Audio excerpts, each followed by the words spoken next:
Graça e paz, meus irmãos. Deus abençoe a todos e é uma alegria poder estar aqui com você mais uma vez, mesmo assim à distância, compartilhando da palavra de Deus num dia tão especial quanto o de hoje. Domingo de Páscoa, domingo da ressurreição. A Páscoa que comemoramos hoje não é a Páscoa judaica. Nós comemoramos a Páscoa cristã, a Páscoa de Jesus, a Páscoa que fala da vida que há em Cristo Jesus. E eu convido você e toda a sua família a dedicar esse tempo agora, um tempo de adoração a Deus, de reverência à palavra de Deus, e juntamente comigo examinarmos um pouco a Escritura e aplicarmos os ensinamentos da palavra de Deus também para as nossas vidas no dia de hoje. Afinal de contas, o cristão realmente precisa buscar o entendimento a respeito da Páscoa, porque ela fala de vida, ela fala de alegria, ela fala de esperança, de amor. E eu convido você, juntamente comigo nessa noite, a aprender um pouquinho mais da palavra de Deus a respeito da Páscoa, a Páscoa cristã. O que a Páscoa realmente significa para nós cristãos? Quando nós chegamos nesta data do ano, separada para a comemoração deste dia tão especial da história da igreja e do cristianismo, o que é que realmente brota em nosso coração? Os nossos corações deveriam se encher de alegria, de esperança, de fé, porque é exatamente isso que significa a Páscoa. Foi para isso que o Cristo de Deus, o nosso Senhor Jesus Cristo, morreu na cruz do Calvário e ressuscitou ao terceiro dia. Nós estamos no domingo de Páscoa, domingo da ressurreição, um dia importante e oportuno para falarmos a respeito da vida, a vida que há em Cristo, a vida que há no nosso Senhor Jesus Cristo. Convido você e a sua família a dedicar também um pouco do seu tempo para lembrar dos ensinamentos da palavra de Deus com respeito à Páscoa. E a partir disso, então, adorar a Deus ainda mais na noite de hoje, porque realmente Cristo vive, e porque Ele vive, nós podemos crer no amanhã. Abra a palavra de Deus no livro do Êxodo, no capítulo 12, onde nós veremos então a instituição da primeira Páscoa, a Páscoa judaica. Vamos ler. Disse o Senhor a Moisés e a Arão na terra do Egito: Este mês vos será o principal dos meses, será o primeiro mês do ano. Falai a toda a congregação de Israel, dizendo: Aos 10 deste mês, cada um tomará para si um cordeiro segundo a casa dos pais, um cordeiro para cada família. Mas se a família for pequena para um cordeiro, então convidará ele o seu vizinho mais próximo, conforme o número das almas, conforme o que cada um puder comer. Por aí calculareis quantos bastem para o cordeiro. O cordeiro será sem defeito, macho de 1 ano. Podereis tomar um cordeiro ou um cabrito, e os guardareis até o 14º dia deste mês. E todo o ajuntamento da congregação de Israel o imolará no crepúsculo da tarde. Tomarão do sangue e o porão em ambas as ombreiras e na verga da porta, nas casas em que o comerem. Naquela noite comerão a carne assada no fogo, com pães asmos, e ervas amargas a comerão. Não comereis do animal nada cru, nem cozido em água, porém assado ao fogo, a cabeça, as pernas e a fressura. Nada deixareis dele até amanhã. O que, porém, ficar até pela manhã, queimá-lo-eis. Desta maneira o comereis: lombos cingidos, sandálias nos pés e cajado na mão. Comê-lo-eis à pressa, é a Páscoa do Senhor. Porque naquela noite passarei pela terra do Egito e ferirei na terra do Egito todos os primogênitos, desde os homens até os animais. Executarei juízo sobre todos os deuses do Egito. Eu sou o Senhor. O sangue vos será por sinal nas casas em que estiverdes. Quando eu vir o sangue, passarei por vós, e não haverá entre vós praga destruidora, quando eu ferir a terra do Egito. Este, então, é o relato trazido no livro do Êxodo a respeito da instituição da primeira Páscoa. Nós realmente não comemoramos a Páscoa judaica, mas certamente ela possui um valor muito grande para nós. Afinal de contas, o nosso Senhor Jesus comemorou a Páscoa desde a sua tenra infância. Em primeiro lugar, eu gostaria de apresentar, com relação à Páscoa judaica, 2 pontos. Primeiro, o pecado escraviza. Em segundo lugar, a graça liberta.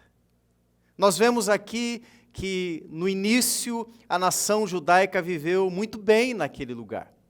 Eles tiveram ali as benesses do povo do Egito, nos períodos de José e períodos que sucederam, os anos que sucederam José, o governador do Egito, viveram muito bem, conviviam com as divindades egípcias, com os cultos pagãos e usufruíam de toda aquela cultura e dos benefícios, das riquezas daquela nação. Mas, depois de algum tempo, a palavra diz que ascende ao trono um novo faraó, e este já não tem mais conhecimento com relação a José, e começa então a escravizar aquela nação hebraica. E o povo de Deus, de um ambiente amistoso e alegre e festivo, passa a conviver com a escravidão. No capítulo 1 de Êxodo, verso 14, diz que aquela nação, os egípcios, fizeram da vida do povo de Deus uma vida amarga. O que é isto senão o jugo, o peso, a conta do pecado que chega? Aquela nação era uma nação pecaminosa. E os hebreus, convivendo com ela, agora estavam também recebendo neles mesmos o peso do pecado daquela nação sobre os lombos. É nesse contexto que Deus se levanta. Deus ouve os gemidos do seu povo e se lança ao socorro daquela nação e vai os libertar, primeiramente, da escravidão do faraó e depois, claramente, os liberta da escravidão do pecado. A liberdade trazida, então, àquele povo era muito mais do que geográfica, política. Era uma liberdade espiritual que Deus estava proporcionando à sua nação. O contexto aqui da primeira Páscoa é muito importante. O pano de fundo relatado por Moisés são as 10 pragas do Egito. Para entender as pragas, é importante saber que os egípcios consideravam ali e adoravam deuses territoriais. Aliás, toda a criação, de alguma forma, possuía algum poder de divindade. A água, o rio Nilo, o sol, a terra. Nas pragas, então, Deus está revelando-se a todos como o único Deus verdadeiro. O único que governa sobre o universo. O único que pode realizar maravilhas. A natureza não é Deus. Deus não é a natureza. Deus está acima da sua criação. Deus é, como dizem os teólogos, o totalmente outro. E nós precisamos perceber isso no contexto aqui, no pano de fundo apresentado no livro do Êxodo. Dessa forma, todas aquelas pragas, água em sangue, os piolhos, as moscas, a morte dos animais, a chuva de fogo e enxofre, as trevas profundas, tudo aquilo apontava para alguma divindade adorada pelo povo egípcio e que Deus estava claramente demonstrando o seu poder contra elas. O resultado era claro, Deus prevalece sobre todas as divindades, demonstrando que Ele é o único Deus verdadeiro e poderoso que controla e governa todo o universo. Foi este o contexto em que os nossos primeiros irmãos, os hebreus, comeram a Páscoa registrada por Moisés no livro do Êxodo.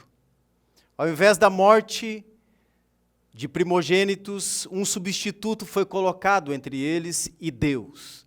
Um cordeiro ou um carneiro de 1 ano, perfeitamente examinado, não encontrado nele nenhuma mancha, nenhuma mácula, nenhum defeito, seria então o substituto, um sacrifício, sangue derramado no lugar daqueles que iriam receber vida. Deus então está aqui estabelecendo um dos aspectos da aliança. A aliança agora é estabelecida com base no sangue, não no sangue do povo, não no sangue de uma pessoa qualquer, mas no sangue de um cordeiro. Um animal é aqui então o substituto. Na Páscoa, Deus revelou que a base da aliança com o seu povo seria estabelecida no sangue, no sacrifício, na morte de um inocente. Deus estava apresentando aqui a sua graça. Deus não inocentaria o culpado, mas aceitaria um substituto. Deus está aqui estabelecendo o princípio da graça. A graça que é de graça para nós, não foi de graça para Deus. Os primogênitos do Egito morreriam por causa da última praga. Mas os dos filhos de Israel, do povo hebreu, receberiam vida. No lugar dos primogênitos do povo de Deus, está sendo apontado aqui o substituto. Nós veremos mais adiante que este é o primogênito de Deus, o unigênito do Pai, o Senhor Jesus, o Cordeiro de Deus que tira o pecado do mundo. Nos dias do Senhor Jesus, algumas tradições foram acrescentadas a esta cerimônia, à celebração da Páscoa.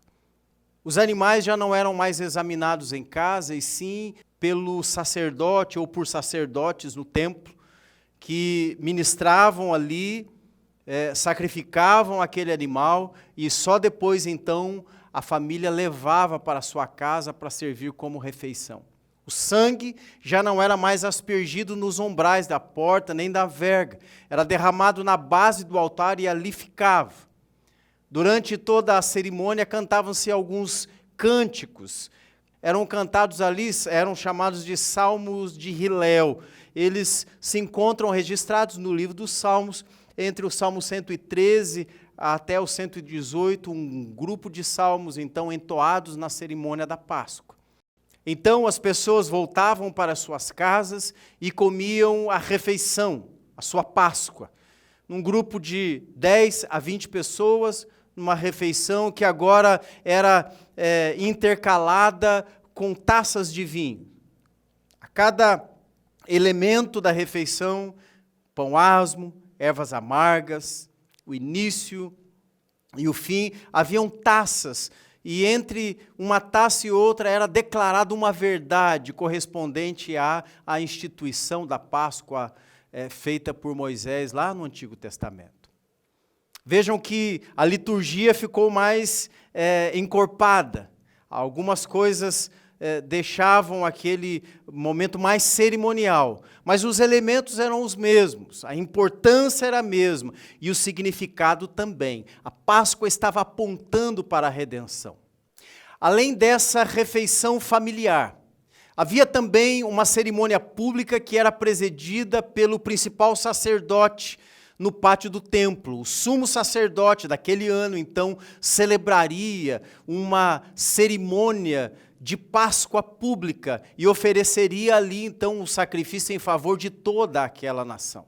Vários dias antes da Páscoa, no dia 10 de Nissan, do mês que era celebrada a Páscoa, o cordeiro para o povo era separado e colocado em exibição no pátio do templo para que todos pudessem examiná-lo.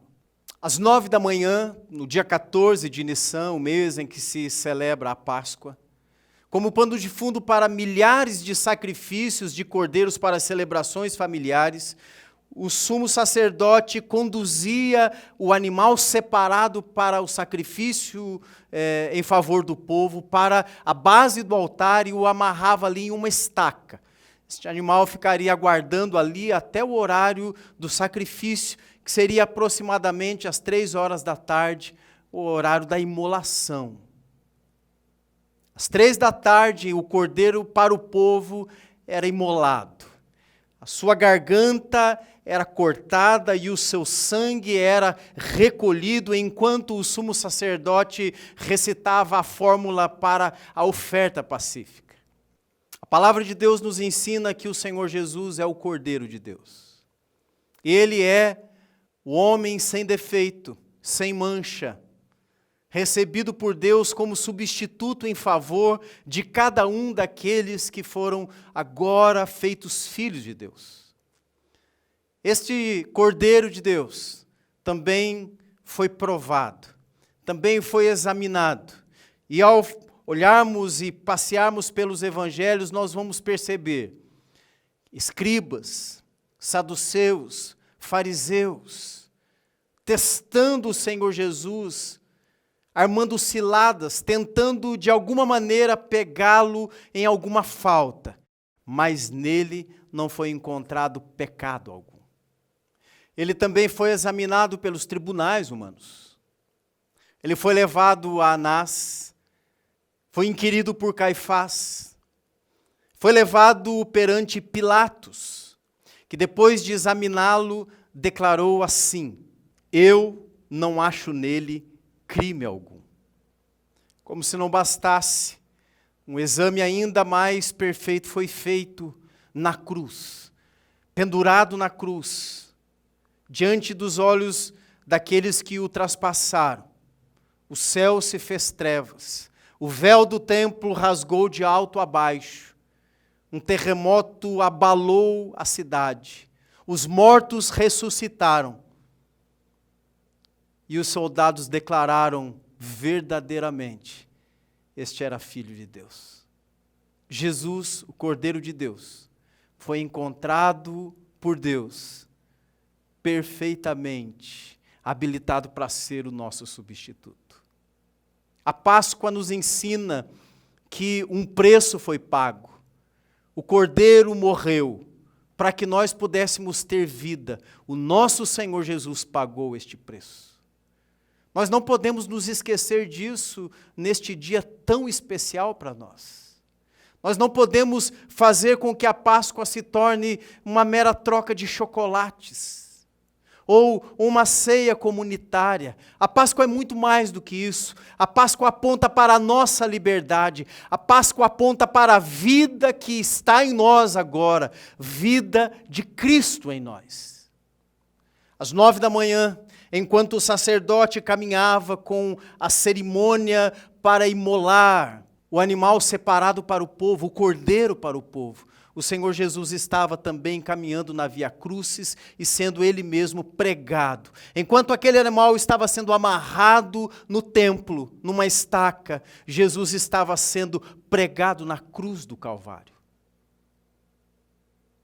Às 3 da tarde, na hora da imolação, na hora do sacrifício, enquanto o sacerdote no templo proferia as palavras litúrgicas, enquanto as pessoas vislumbravam aquela cerimônia, o nosso Senhor Jesus estava também fazendo a sua própria cerimônia. E foi no alto da cruz que ele declarou consumada a obra da redenção. Quando num brado ele diz tetelestai, ele está finalizando aquela que seria a última libertação, a libertação do homem da escravidão do pecado e da cadeia da morte. Nós não teríamos mais que pagar o preço da morte eterna. Jesus estava se oferecendo como sacrifício substituto em favor de cada um de nós.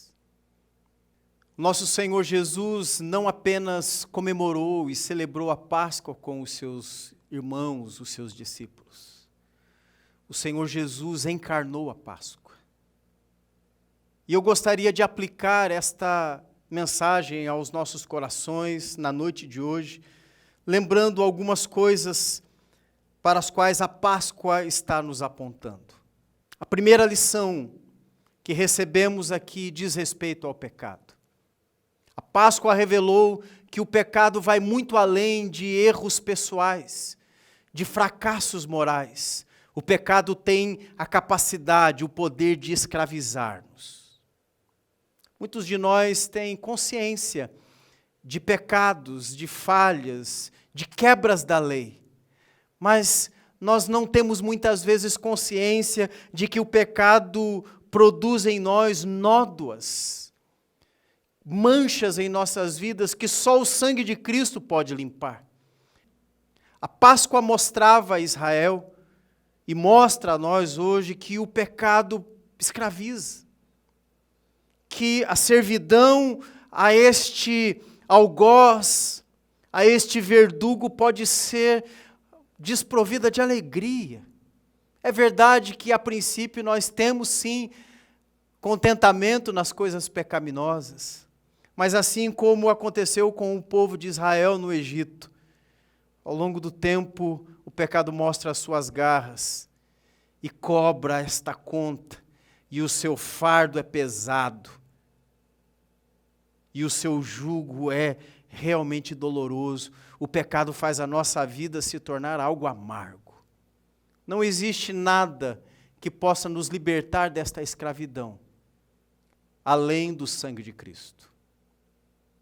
A segunda lição trazida aqui, que a Páscoa nos apresenta, é a graça. Mostrava no Antigo Testamento que a redenção não se baseia nos esforços dos escravos que serão libertados. Nenhum conhecimento ou esforço da nossa parte é capaz de endireitar o que o pecado desvirtuou. A graça foi a força que operou no passado, libertando o povo da escravidão do Egito, a vontade amorosa e generosa de Deus de resgatar o seu povo da escravidão. E a graça continua sendo a dinâmica operativa na vida daqueles que creem em Deus hoje para a salvação. Aqueles que recebem Cristo como seu substituto. A graça sempre foi e sempre será a graça. Uma terceira lição, a Páscoa nos ensina. A expiação. O significado literal desta palavra é cobrir com sangue. A Páscoa nos fornece, então, um vislumbre da expiação como um conceito fundamental na mensagem bíblica do Evangelho. A festa da Páscoa apresenta um Deus amoroso, que lidou pessoalmente com as consequências bastante reais da nossa conduta pecaminosa. Em nenhum momento, os homens que se achegaram a Deus tiveram que pagar com o seu próprio sangue. Deus, graciosamente, aceita um substituto e cobre com sangue todo o nosso pecado. Esta é a verdade da expiação. Um sangue vertido para cobrir o meu pecado e o seu. Em nenhum momento o amor de Deus é mais visível do que na morte do Senhor Jesus. Uma morte substitutiva, um sangue capaz de cobrir o pecado do mundo. O sangue vertido em favor daqueles que outrora eram inimigos, agora são chamados de filhos de Deus. Jesus morreu por mim e por você. Jesus derramou o seu sangue precioso no nosso lugar. Esta é uma lição importante que a Páscoa nos faz lembrar, que existe sim um preço a ser pago pela nossa salvação. Um preço que nós não pagamos. Um preço a ser pago pela remissão dos pecados. Um preço que nós jamais poderíamos pagar. Preço pago pelo próprio Deus. O seu Filho derramou o sangue por nós, para que nós pudéssemos ser também chamados seus filhos. Uma quarta lição nos é trazido aqui na Páscoa. Justificação. Nós não podemos ser justificados senão pela fé. Primeiramente, aqueles que foram libertos da morte no Egito, tiveram as suas vidas preservadas porque creram, e o sangue nos umbrais das portas revelava a fé que eles tinham em Deus. Agora nós, a fé no sangue de Cristo, revela que somos eleitos, chamados para uma nova vida. Isso é justificação. Cremos que somos justificados não por méritos pessoais, mas pelo sangue de Cristo. Justificados pela morte substitutiva do Cordeiro, os cristãos recebem a identidade de filhos. Pela graça, desfrutam dos prazeres de uma vida em paz com Deus. Como diz o apóstolo Paulo, escrevendo aos Efésios, no capítulo 2, versículo 8 e 9. Porque pela graça sois salvos, mediante a fé. E isto não vem de vós, é dom de Deus, não de obras, para que ninguém se glorie. Esta é a obra de Cristo realizada em favor de nós. Isto é graça. Uma última lição que nos é trazida aqui é a respeito da liberdade. Não se trata apenas da liberdade em relação à escravidão do pecado. Ela precisa produzir em nós algo que vai muito além. Ela precisa produzir em nós uma liberdade para viver uma nova vida, que agrada a Deus, que traz esta vida de Deus em nós. Eu não sei como você tem experimentado a Páscoa, mas a Páscoa precisa ser lembrada e celebrada desta maneira. A Páscoa é a vida de Cristo em nós. Hoje é domingo da ressurreição. Foi para esta nova vida que Deus nos chamou. Nós não podemos passar por esse dia como aqueles que não conhecem a Deus. Nós não podemos passar por este dia, mais uma vez, mais um ano, e nos lembrarmos apenas de um almoço, de uma comemoração, e algumas famílias, dos chocolates.